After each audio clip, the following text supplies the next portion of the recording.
Grant Morrison. I come from Scotland and I write comic books mostly. My favourite comic book of all time, I actually know this one. It's a Flash comic from the 1960s. I can never quite remember the number of it, but on the cover the Flash is holding out his hand and saying, "Stop, you must buy this issue, my life depends upon it."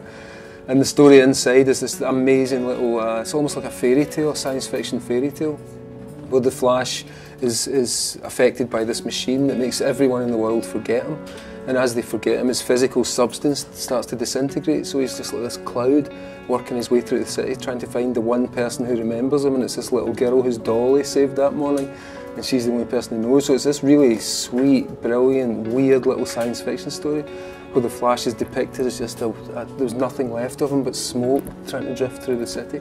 So that was my favourite. It kind of raised my interest in the idea of what's real and what's not real, and how much of what we read affects us in a real way. If a character can be fictional, he can still affect our lives. So it kind of got me into that at a really young age, and that's a theme that's run through a lot of my work, including Annihilator. I came into comics at a time when things were opening up and we were being allowed to experiment, and I think I've always just carried that through the work that I do, you know. I find it quite interesting, the fact that when I first came to Comic-Con, for instance, it was 1990, and there was one guy dressed as Green Lantern running down the road being chased by a bunch of Marines. We kind of won, we took over the world, you know, so that's fascinating, and I think the future of comics has been certainly opened up by that.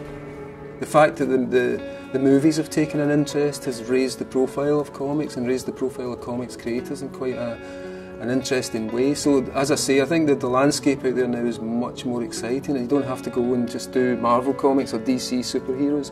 You can do that as well, but the opportunities now for doing your own work are so much better.